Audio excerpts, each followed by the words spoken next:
Assalamualaikum warahmatullahi wabarakatuh. We are students from Diploma in Mathematical Science, CS143-2B, from Group 1, have assigned to do video presentation for subject ECO 120 for topic Economic Growth in Malaysia. Before we start, let me introduce our group members.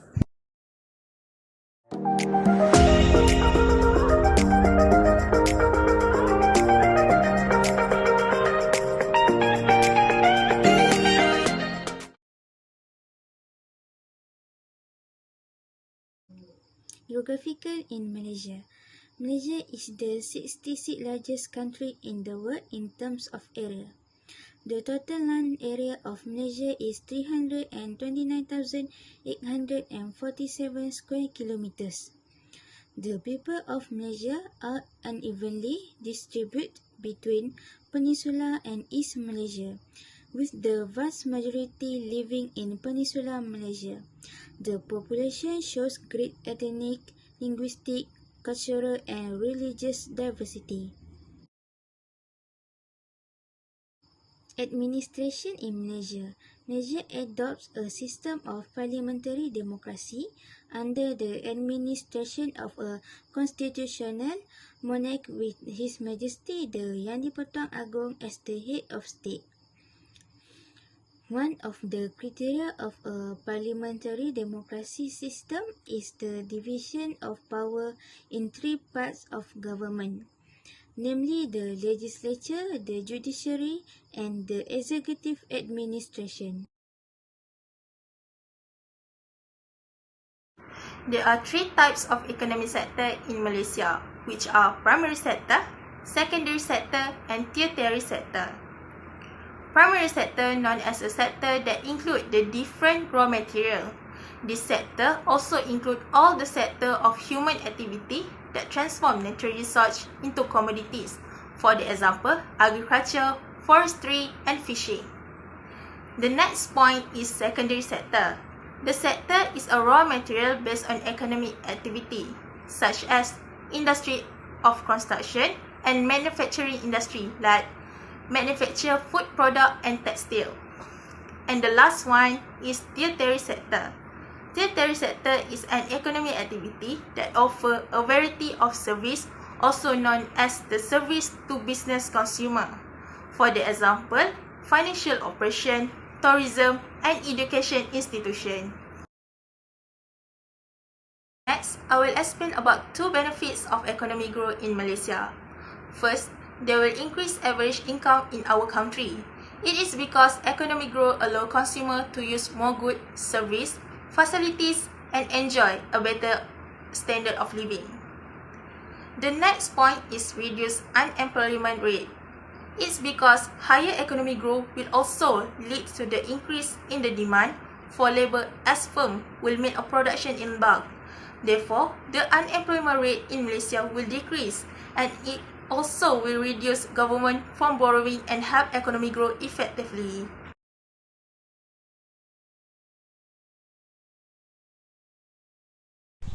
Okay, next, recession in Malaysia and the causes of recession. Recession in Malaysia added to employment and income difficulties for young Malaysian workers. They experience higher unemployment rates and are more affected than other age group in terms of falling income and less employment. Malaysia fight with the challenge of educating and employing its youth. Second, added to an already difficult situation for new graduates from various universities. The ratio of youth unemployment to the national average has increased over the past time, and graduate unemployment continues to be a national concern, including the problem of access gap and the quality of higher education that's maintain class stratification. In addition, young workers are also bearing the impact of the 2020 recession caused by a shocking and unmatched economy closure.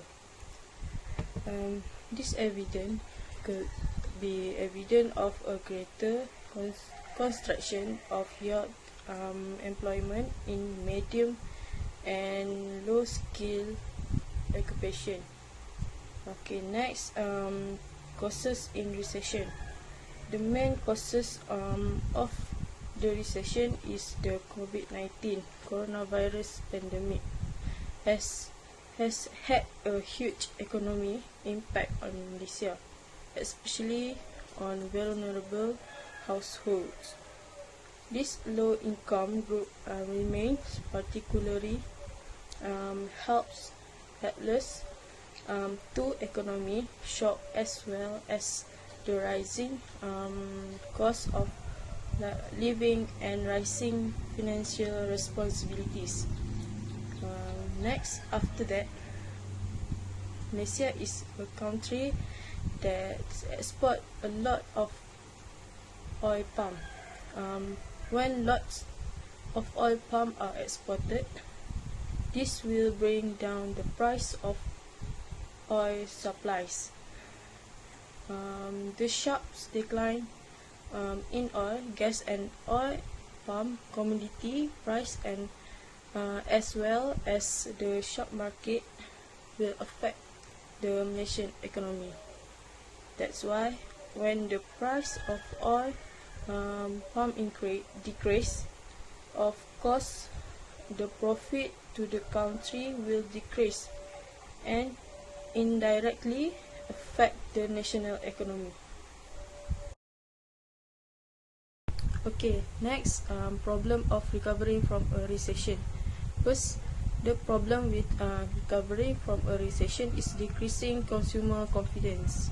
In an economic recession, there will be an increase in employment and therefore a fall in consumer confidence.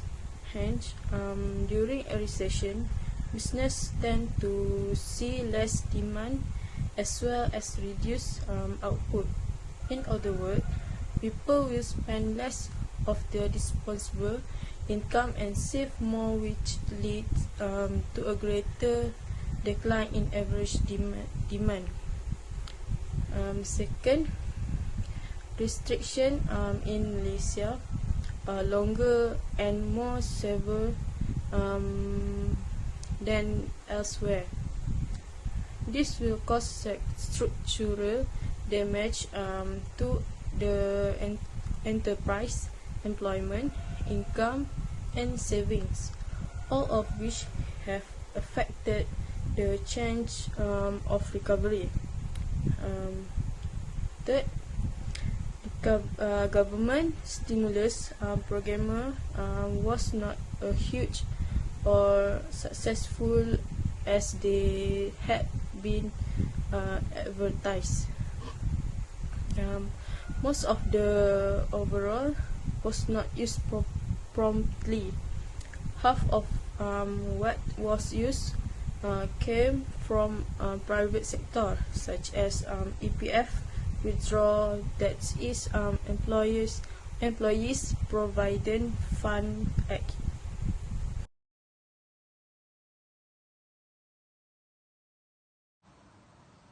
Next, I will explain about how to service during recession under the Chapter 3.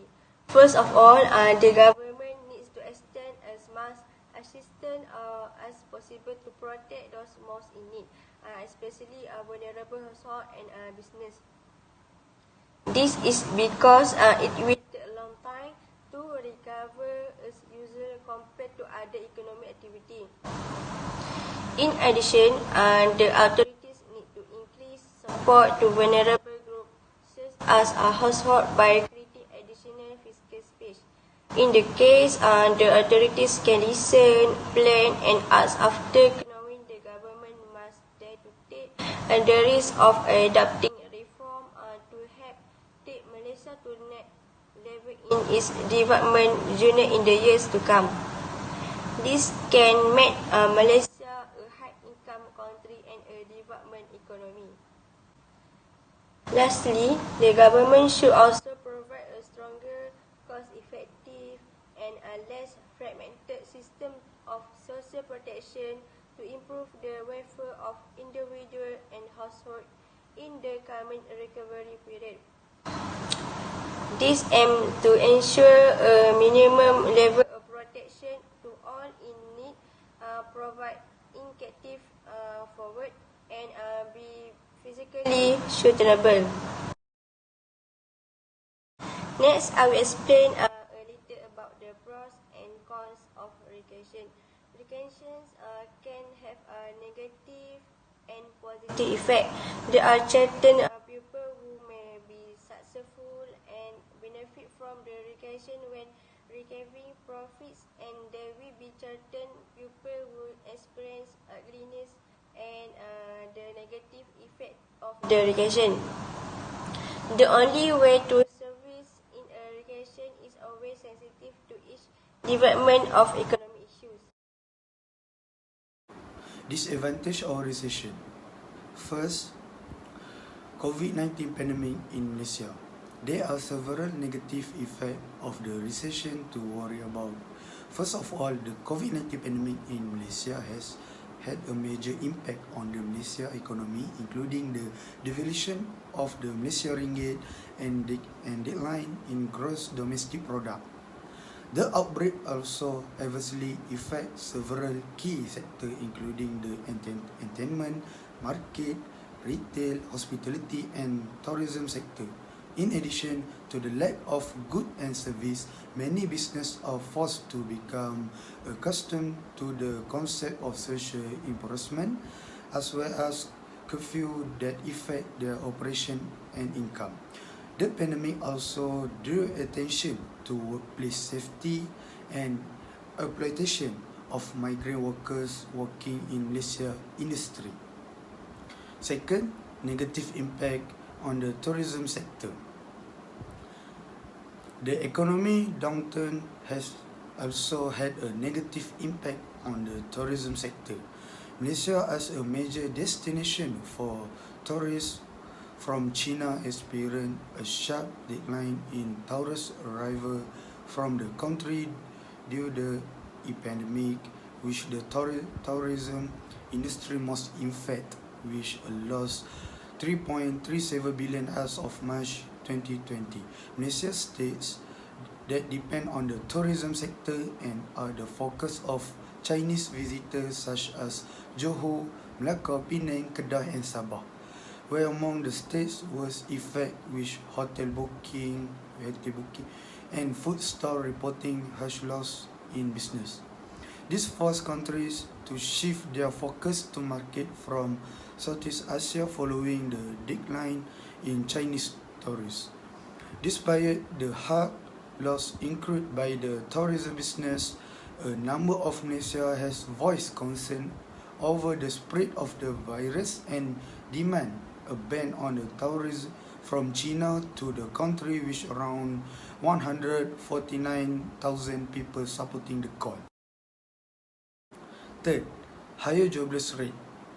The negative effect of recession to Malaysia while the COVID-19 happened in our country is higher jobless rate. Full lockdown will guarantee a safety, but Malaysia economy will collapse. The latest data by the Statistics Department show on June 2021 employment rate by 4.8% to from 4.5% in May 2021 after 4 consecutive months decrease. It is because of the rise in New Delhi case has resulted in the implementation of full movement control order during the month, whereby only essential economy and service sector were permitted to operate. There were business activity related to food and beverage, utilities, security, health and medical care, transportation, banking, communication and essential construction activity, but some of small business such as food or beverage stalls or hawkers still not been allowed to continue their business. The action that have been taken by government also make some firm have to pay their workers which lower or wage because of they got lower income. Advantage of recession. First, being drinking increased during difficult economic times. According to the Khairi Jamaluddin, Minister of Health, being drinking increased during difficult economic times. During the past recession, general alcohol consumption declined, but being drinking surged, particularly among non-black, unmarried, males under 13 who had recently lost their job. Retail consignment store Saleh, investors who find deals in stock and real estate, and retailers who especially in repose homes are among the other winners during recession. This concludes the MCO eventually affect the alcohol consumption while giving the benefit towards the recession economy in Malaysia. Second, toward inflation to rise. This also lead towards inflation to rise. When sales fall short, inflation business find it difficult to stay afloat. Economy downturn serve as a reminder to business to get rid of surplus inventory and decrease costs. It teach them how to simplify procedure in a way to save money while still meeting client demand. Third, government always keep in touch with us to remind about the need of living within one's means. We can see here that this problem will change our perspective. A recession will affect nearly everyone in some manner. During economic downturns, our government always keep in touch with us to remind about the need of living within one's means, or at the very least within our means.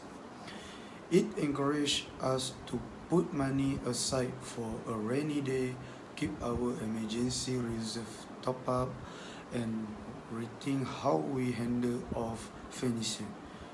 During recession, people save more. This is helping the economy recover, but consider that just one fifth of Malaysia believe that can make it through 3 paycheck money individual will profit by saving more. Okay, fourth, investing in stock or are thinking about creating your first broker. If you have accountable money and don't know how to spend it, you also need to consider investing in stock or are thinking about create your first brokerage account. The most important thing to remember is to invest for the long term. Stock price will always rise and fall, and the most common error is to panic and sell at the low. There are two ways to increase economic growth in the long run. First, advancement of technology. Technological change lead to increased productivity of the workforce and anything that increase one's ability to produce value. Second, higher investment. Make a higher investment in the civil service. This is beneficial as a government can use this increase in investment revenue to reduce the level of government borrowing or spend more on public service and investment in national infrastructure. Okay, next I will tell you the conclusion of our group project. In conclusion, the COVID-19 pandemic has highlighted food issue, safety issue, and how these issues export supply chains depression in many countries. In Malaysia, the country's existing food supply ecosystem continues to be effect due to several structural weakness. Apart from the high depends on food imports, Malaysia also prone to extreme climatic event in the lower meat productivity. If not managed properly, there's weakness can affect food suitability and food price when